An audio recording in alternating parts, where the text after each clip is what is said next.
Hello, welcome to the second in the Imagine series of podcasts which are being produced by John Perry from the Focus Employment Hub. This week, John is talking to two disabled people who have extensive experience in the workplace. They are Henry Vera and Daniel Williams. Okay, Henry, we wanted to talk to you a little bit today about your being disabled, your employment, and the fact, that you moved from one country to this country and the sort of issues around that you might face as a disabled person, but also the fact that you were non-disabled. So can you start off a little bit about telling me about yourself? Originally, I'm from Peru, from South America. So I came here when at the age of 9 and been living since, and I have now dual nationality. So obviously it was a completely different culture, different language, and a different lifestyle altogether. So obviously that was a bit of a struggle, even the weather, to adapt as well.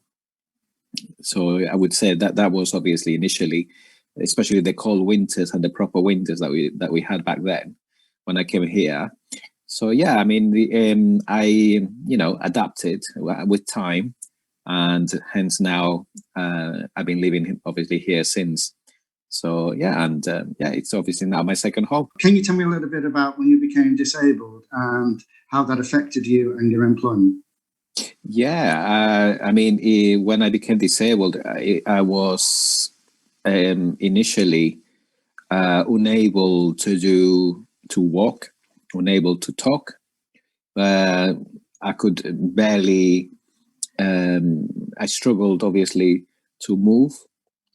It was kind of like learning to walk again, because initially it was very, very severe, and my speech language was unfortunately changed.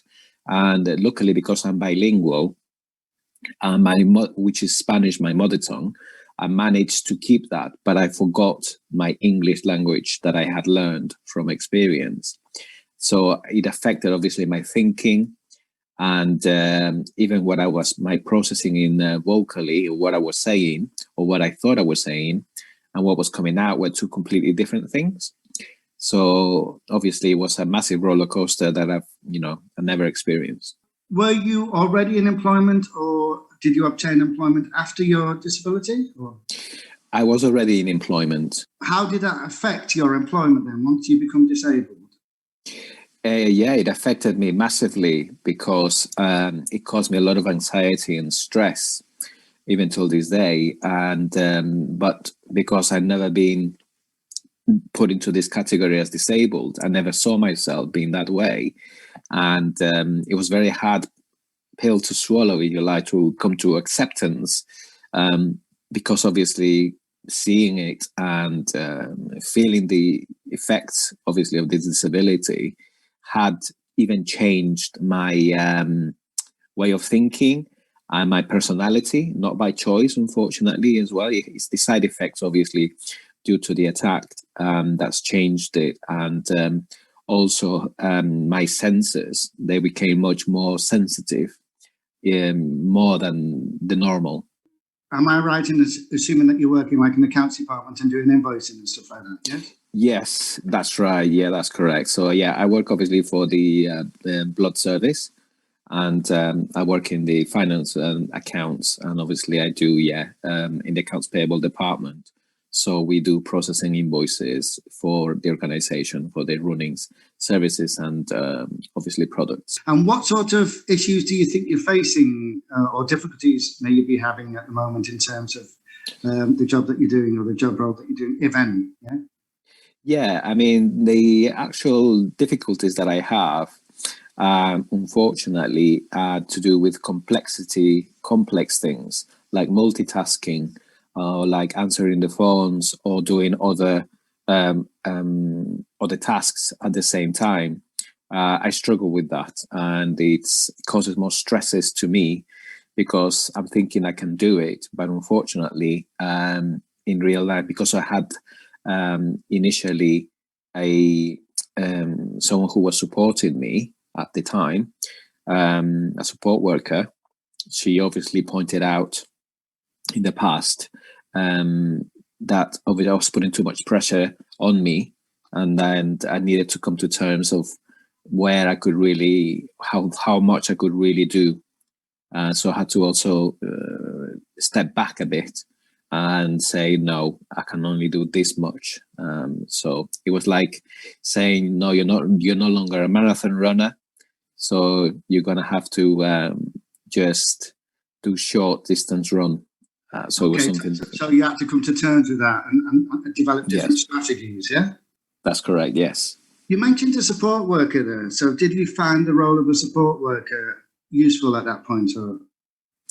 Yeah, I mean, she was kind of like a support worker, but she was more, I would say, an occupational therapist. But she was giving me support. And initially, in my job, that she was there for 6 month period, so that she could have a full understanding of the scalability of the job role and the demands of the role, which are obviously very hard. They're not simple to explain. So it's only by her being there and seeing what I was experiencing and interpreting emails and so on, she was able to point out different strategies to put in place. In terms of you becoming disabled and in terms of your employment at the moment, do you believe that people's attitudes have changed in any way towards you as a result of becoming disabled, particularly in the workplace? Yeah, I mean, because I think my disability is not one of the main common, if you like, faults, if you like, of my disability, unfortunately. They're not visual. So it's not, unfortunately, like a blind person, or if you see me in a wheelchair or, with a guide dog, it's not something that is visible. So sometimes people, unfortunately, to no fault of their own, they see the outside. And because they see that I had obviously extensive recovery, massive recovery, and the speed of the recovery so early, and then because my recovery initially was predicted 2 years, and at best 1 year, and I did it in 6 months recovery. So that tells you, because I was determined initially, that for me, it obviously had an effect. And you mentioned that this lady come in to help you from an occupational health point of view or something like that. But also, we've been working with you around supporting with you and the employer and access to work. So are you able to tell me what sort of benefits that might have for you in terms of the support with the employer and access to work and those sort of issues? Yeah, I mean, it has been massive help, because I was like, unfortunately, anything government support, they don't tell you or give you the guidelines or the lists of help that are available. I had to find out by myself, and also some support that was given by the nurses where I was obviously after the intensive care and recovery. They advised me certain, obviously, charities, which initially, that helped, and also which led me also to yourself to be there. And it was like, in essence, I was blind because I didn't know what were my options, or where could I go, or who I can approach, and how can I deal with the employer and all these issues. Going forward then, what are your expectations for your employment and your own future? Well, I mean, for me, luckily now, they have, because obviously I'm also a part of the Bain group, they have now trying to put in place networks within the organization now, and which have today, actually, funnily enough, I have seen certain documentations that are giving some guidelines to disabled people, because it was one thing that I complained, if you like, at the time, because I said, well, how come this information was not given to me as an employee and working obviously under the umbrella of the NHS? I would have thought, because of this, and people being made aware, and employers, about my conditions and that, I would have thought that they would know, including HR, where to go or what help to get. But it was like, at no point was I ever put on there, suggested that there was even a disability group, which I found out only by myself. You mentioned Bain groups, and also I'm aware, obviously, with the pandemic, that disabled people and people from BAME groups are kind of experiencing hardship and difficulties in terms of employment. What would you say to somebody who's disabled, looking for work at the moment, or starting out, or maybe, in fear of losing the job? I mean, what I would say is, although initially my thoughts were, I'm going to struggle because I'm going to be more like seen as a burden to an employer rather than a benefit. But then I started thinking to myself, you shouldn't think that way, because any government organization or corporate companies, they have, because of the Equality Act, it's stressed obviously that they have to be given a favorable or a chance to be given that. So I would say to the people who are worried about looking for jobs, I would say, don't worry about it. And there is support there from the job center as well, specifically for disabled people, which they help me as well in the job center. And also they helped me about a little bit more about how I should approach certain things, and who employees and what employers are more favorable to disabled people. That gives people, I think, and including myself, should I choose to move somewhere else, make me feel much better, because it's actually a plus, not a minus, being disabled, because that way you can say, well, how many disabled employees do you have in your organization? And chances are very rarely or zero. So what would you say to an employer then who was looking to recruit a disabled person? Well, it has been proven that people who are disabled, including in my condition that I have, because they actually perform much better in straightforward tasks like the Royal Mail. They said because it's very straightforward kind of jobs, they actually become very efficient. And while some people might get bored of certain things like repetitions, or that some people might get other people who are able to do other things, they might find it boring and obviously leave the job eventually, or realize it's not for them. But actually, in a disabled person, it works into their advantage, and it's positive, because that's what they want, a clear guideline. And as long as they know that, they will stick to that. What are your goals and expectations or ambitions for yourself for the future? Well, I want, like now, I am glad that my organization has taken on board what I've said, and I pushed also the existing disabled group. And now there's more an unofficial, well-known page that gets updated on a shared internal link every day. And there's always updates about disabled employees. And like I said, even today, I obviously had an email telling me about that as well, in essence of how we want to be, the group we would like it to be named as. So I suggested Disabled Network. That way, doesn't matter what type of disability one has, it will have that easy accessibility and be given all the help that they require. So they actually were breaking it down with much more information, and actually pushing now managers to do like a mandatory training, and not only for managers, but for all employees in the NHSBT. So I think that's a great move forward. That would give more understanding to managers and also other colleagues in the organization, or any new person that comes as a disabled, and they'll have a better understanding of what it's obviously not known to many people. And in terms of your own life, from a work point of view or employment view, what is your own expectation or your goal, if you like? Yeah, my obviously main expectation is, or goal, is to pretty much remain in my current role and come to an agreement, and with the support worker that I have in place, to obviously just have that security now, because of the current climate that we're in, unfortunately, it affects millions of people that are going to be unemployed to no fault of their own. So for me, long-term wise, I would say this, I would like this to be made as long-term security as it can be. So hence that would be one of my objectives.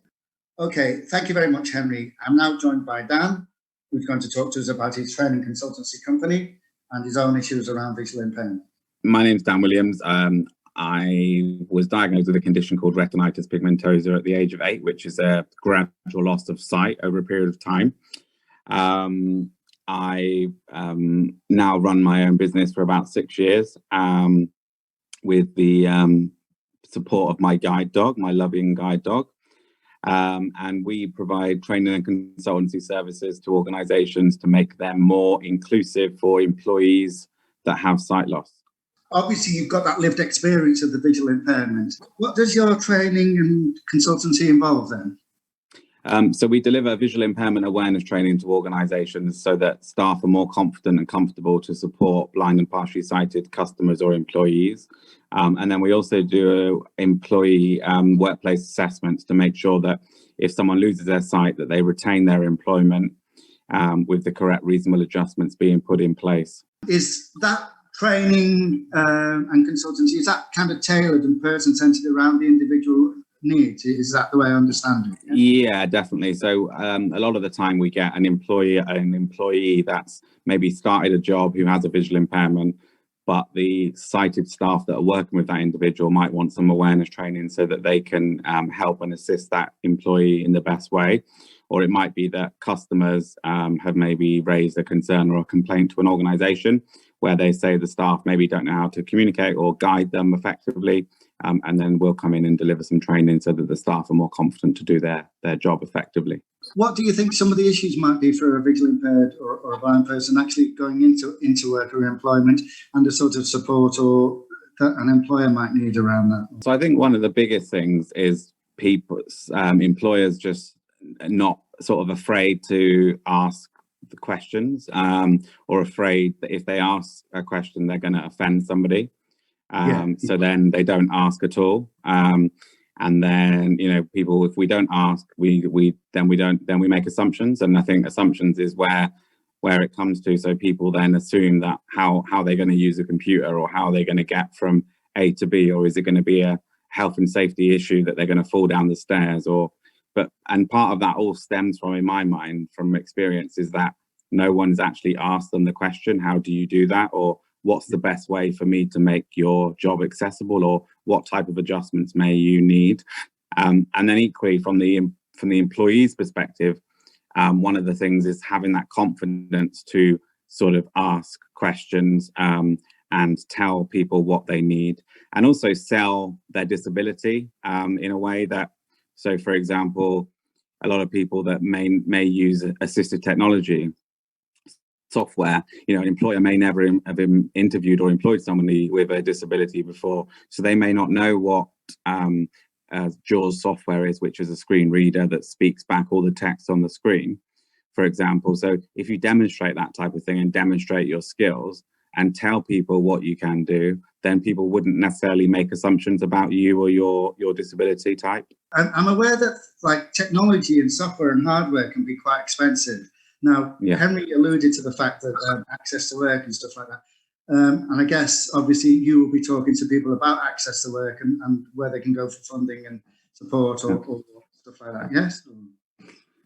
Well, I do private assessment. So I'm generally contracted by a company that don't intend to use access to work because they have enough resources to be able to fund the equipment and the assessment themselves, or insurance companies where people have been injured off work and it's in the best interest for not to pay sick pay, but to pay the return to work fees, which would be equipment and assessment.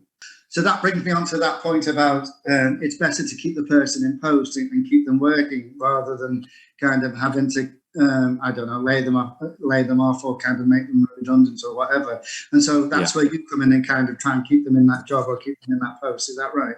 Yeah, definitely. Because just because somebody's acquired a disability, in my case, it's visual impairment expertise I have. Just because they've acquired that disability, that doesn't mean that they're going to be any less good at their job. They just need the correct tools and the correct equipment to be able to do their job.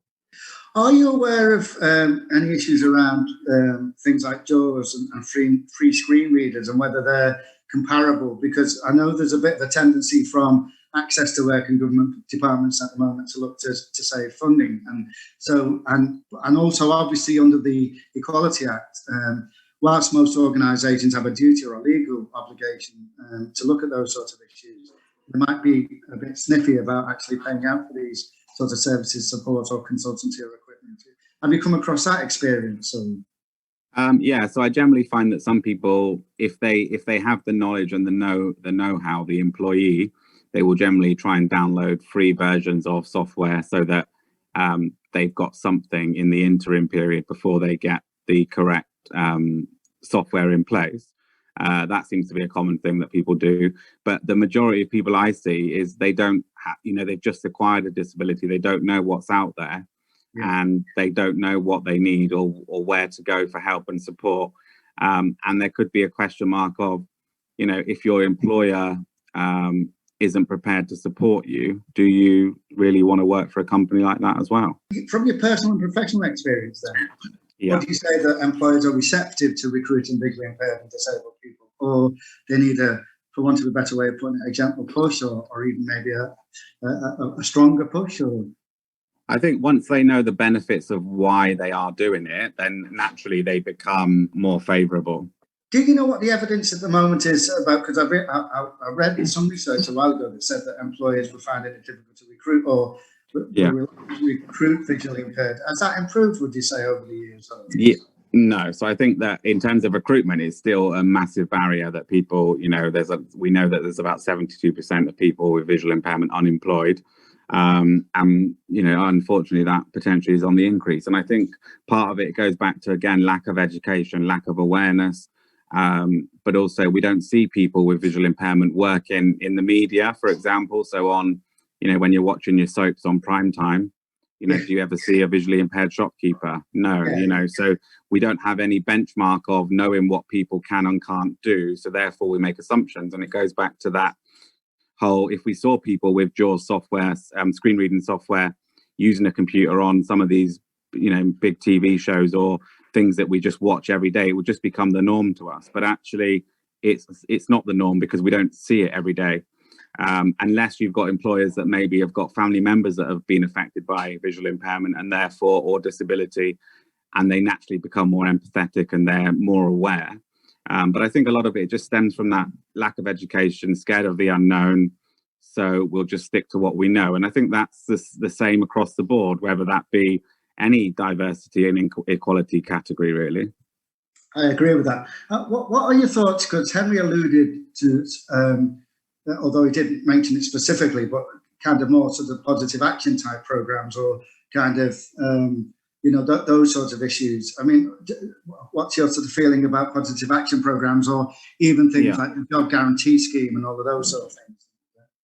Yeah, definitely. So I think there's definitely a place for those type of schemes, and there's also some providers that do them really well, and other providers that do them not so well. And I think that there needs to be a consistency across the board so that everybody with a disability gets a fair, equal service across the board. Okay. Do you think there's any point in, things like disability simple employees and stuff like that? I mean, my own view is that, a lot of people tend to say, oh, it's a waste of time. But the other side of it might be that, okay, if we've got a benchmark, as you mentioned earlier on, that you can show a symbol or something like that, at least you're kind of trying to address the issues, even though you might not be getting it completely right or something like that. If that makes sense. Yeah. So my view is that it's more of a tick box exercise, and I would want to work for more of an employer that values employees, regardless of what characteristic they may or may not fit into. And I think it's important to just have it. I would personally go for employers where they have a good wellbeing program. They're happy to spend money on employees, whether that be a new chair, etc. Like I know companies in the lockdown that have brought all their staff new chairs, new desks to work at home, at the cost to the employer. Whereas some employers have just not given them anything and expected them to work from the dining room table, and now they've got backbacks and other issues going on. Yeah. And I would always say, for me, I'd want to work for a company that value me and value my skills and treat me in the way that I would want to be treated, and the way that I would treat them if I was employing them. That's good. And I get that, you know, there's some employers out there that are small and they can't afford to do all of that. But the companies that are big and have got a lot of money behind them, I think it's a disgrace that they aren't in looking after their employees correctly. You know, because there's a lot of companies out there that have the money and the resource to do it, but are just not doing it. The other thing I was thinking about as well is you've got, if you like, experience of both sides of the fence. And obviously you've got the digital impairment, and also you're now trained and consulting in that sort of area. So can you give me a view on, say, the similar question, I guess, I asked to Emily earlier on about, you know, what's your own expectations for the future, and what advice would you give to individuals, and also what advice would you give to employees, if that makes sense? Yeah, okay. So in terms of advice I would give to employers is, you know, look after your staff and they will look after you. I think that's key. Don't make assumptions of people and ask. If you don't ask, then you're never going to know. And in terms of employees, I would say never give up. And sometimes it can feel like you're fighting against a system. And I think sometimes you have to fight. And I think if you're getting the adjustments in place, that's really great. But keep holding the employer accountable and make sure that what I find is I do a lovely report and make lots of recommendations, but sometimes the actual adjustments won't get put in place for like a year. And that employee is then struggling for another year after you've done that assessment. Well, that's not really reasonable and it's not really acceptable. But then people just seem to put up with it. And I think disabled people generally are quite good at just putting up and shutting up. And for me, that's not acceptable. So you need to, you know, don't put up and shut up, speak out, be loud and be proud about your disability, and tell your employers that, you know, this isn't good enough. Hold them accountable, but equally give them praise when they do good. But if you need to take action. Okay, Dan. So thanks for that. Okay, Hemi, I'm just wondering if you've got any questions that you'd like to ask for Dan at the moment. Yeah, for me, it would be for employees that employers, obviously, that are very narrow-minded, unfortunately, pardon an expression, or a little bit ignorant in the sense of understanding the disabled people. How do you tackle an employer that is not willing to be flexible with a disabled person? Okay, so then I would, first of all, I'd remind them of their duty under the Equality Act 2010 and their duty to make reasonable adjustments. And I would make sure that everything that I say is put in writing rather than on the phone. I would also initially take a sort of softly approach maybe, and then see how they respond. And if not, then I would take a legal response, and I would then look at, you know, how do I enforce this legally? And I would probably take a brain check on myself and think, you know, do I really want to put up with this fight, and do I really want to work for a company that's not meeting my needs?